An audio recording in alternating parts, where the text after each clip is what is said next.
As a leader, do you ever feel like you've got to answer every single challenge in the company? Like you're the only one who can solve these challenges that your team members come to you? Well, there's this one rule that I follow, and it completely and dramatically changed the way that I interact with my team. And it sets your team up for success and removes you as the bottleneck and removes you as that center point where you get pulled in a million different directions.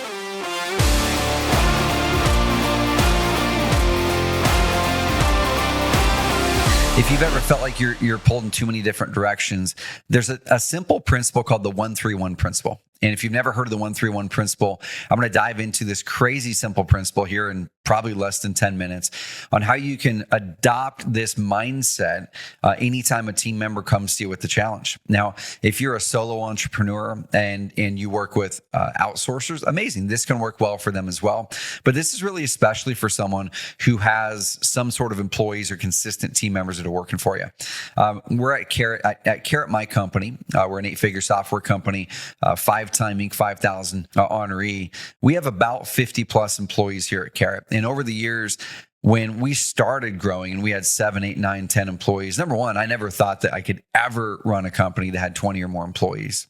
Number two, I ran into every challenge possible as a leader and didn't do any of it well the first time, the second time, probably even the 10th time. And I'm continuing to learn now just at different levels. Now it's with executives and leaders, whereas before it was having challenging times delegating to task workers. And so with this principle, it's called the 1-3-1 principle. And I read a book many, many years ago that was a book called The 1-Minute Manager and the Monkey. And if you haven't read The 1-Minute Manager and the Monkey, get it. It's a crazy, quick, and simple read. But the essence of the model, the essence of the book is you are the leader, right? You're the leader. And you have people on your team who are hired to do certain things. Now, invariably, there's going to be challenges that pop up. And in this book, that they kind of call them monkeys, right? It's something that is a monkey on that person's back. It's a challenge. It's a problem. It's something that they need help on. It's this monkey on their back. And they come into your office or they hit you up on Slack or they call you up and say, hey, I've got this monkey on my back. I've got this challenge and I need some help solving this challenge. And what we do is we end up taking this monkey off of their back, which it should be on their back. It's their monkey. They're hired to do that thing. They're hired to provide that outcome. And then we gladly take that monkey on our back, right? We say, hey, amazing. Johnny, thank you for bringing that my way. Let me solve that for you. And I'll get you back this thing next week or by Friday this week. Does that sound cool? Amazing. We all feel good in that moment, right? We feel good in the moment because number one, I feel like I'm serving my team member and solving this problem. And that's what I'm supposed to do as CEO, right? Is solve their problems. Well, they feel great because now they don't have the monkey on their back anymore, right? They can go over here and go do this work and they're like, sweet, the boss took that thing for me. He'll hit me up at the end of the week or she'll hit me up at the end of the week on this and I'll be able to move forward. The challenge with that happens though, is that's okay if we take one monkey, right? We're small, we take one monkey, we're serving them. But what happens if that same team member brings another challenge and you go, you know what? Awesome. Yeah. Just put that in front of me. I'll get you an answer by Friday. Bam. You took their monkey. Let's say you have another team member now who you hired and you have 3 or 4 or 5 or 6 or 7 or 8, 9 team members, and all of them have monkeys. They're all coming into your office with their special monkey or they need help solving it. And you keep on following that exact same practice. What happens is this. We get overwhelmed with taking all of the commitments, solving all the problems for our team because we want to serve our team and be the problem solver, that they're out there, number one, not equipped to do their job well. Number two, not trained on how to solve the problems themselves. And then they end up relying on you. You end up being overwhelmed, not fulfilling on your duties. And now no one's happy. Okay. So what we need to do instead is shift towards this model called 1-3-1 principle. So next time, instead of taking on the monkeys from your team, what we need to do instead is let's keep one monkey here. And we're going to talk about that one monkey that Johnny's bringing to you. Okay. Instead of taking the monkey from the team member, they're going to come to you and say, hey, Trevor, This thing came up in the business. It's a major problem. And rather than saying, okay, what's the problem? Okay, cool. Go do this thing. That's a lot of us do is we say, awesome, go do this thing. Like literally, here's the answer, go do it. Okay. We just created a dependence on ourselves where they're always going to come to us with the answer. And they're going to say, awesome, Trevor loves giving me answers. He loves solving me problems. So I'm going to keep on doing what he likes me to do. And I'm going to send him these problems back to him. Okay. Number two is we don't train them how to think. So while they're going to try to give you that monkey, you need to firmly keep the monkey on their lap, and you need to move over and say, let's do this a little bit differently. Johnny, I want to try to really equip you well to do your job. And I want to also be able to empower you to make decisions that maybe you aren't currently making right now, or don't have the confidence to, or not equipped to. I'm going to equip you with that. I want to help you really build your career here, build that future here, and help you to nail that career path. How does that sound? They're probably going to say, oh my gosh, this is amazing. So the first part of 131 is challenge. What is the challenge or opportunity that it is that we're talking about here? What are we actually talking about? Is it a challenge on, oh my gosh, there's a specific customer issue that happened and here's why it happened? Or is it an opportunity of there's a potential new product we can make or new partner we can bring in? Or is there a supply chain challenge? Or there's a product challenge? Hey, this thing popped up and it's broken, and how do we fix it? So you have to line first in the challenge. If we're not clear on what the one challenge is, then that's the first challenge and problem that we usually encounter as a leader. The second thing is, now I want you to tell Johnny, hey, Johnny, amazing. So now that we're aligned that this is the challenge that we're working on, I want you to be able to bring 3 ways you can solve that problem. Okay. Do you have 3 ways you've thought about right now? If so, let's talk about those.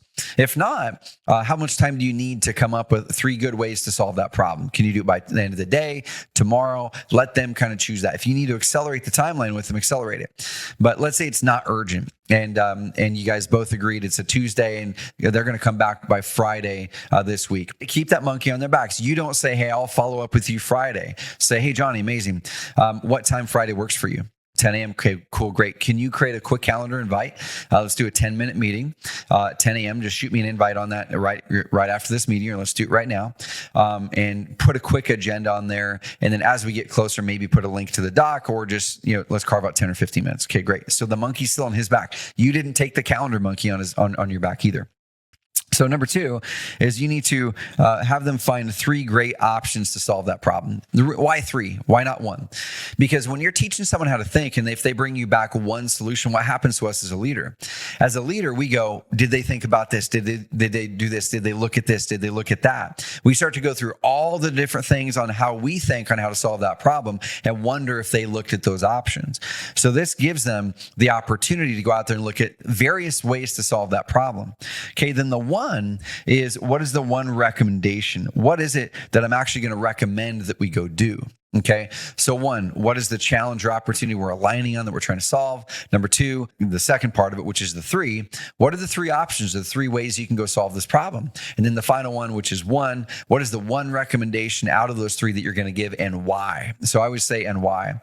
Okay. So let's say Johnny comes back on Friday and Johnny has those 3 things. Okay. Johnny, awesome. What'd you find out? Dive into it. I'm pumped to work with you. Well, here's the 3 things I looked at. Okay. And here's the one I recommend. And here's why I recommend this one, because this and that, and I looked at that one, but then this one's better, and da, da, da, da.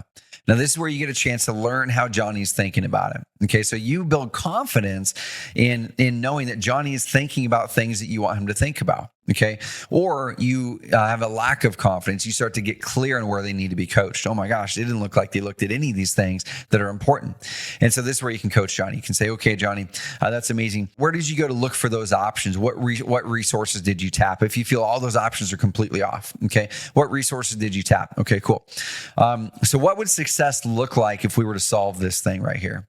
It would look like this. Okay, amazing. So I'm aligned with you there. If it's just way off, you might coach them a little bit on it and say, okay, so that's the one that you recommend. What's your confidence level that thing that you recommend would actually hit that ideal outcome that we had just talked about? Oh man, I don't know, probably about 50%. Okay, cool. What would need to happen? What would need to be true for you to get that up to, let's say, an 80% or more? Well, I need to know this, and I need to know this. I need to know this. Okay, cool. Who or what resource could you tap into that would help you learn those things or get that information?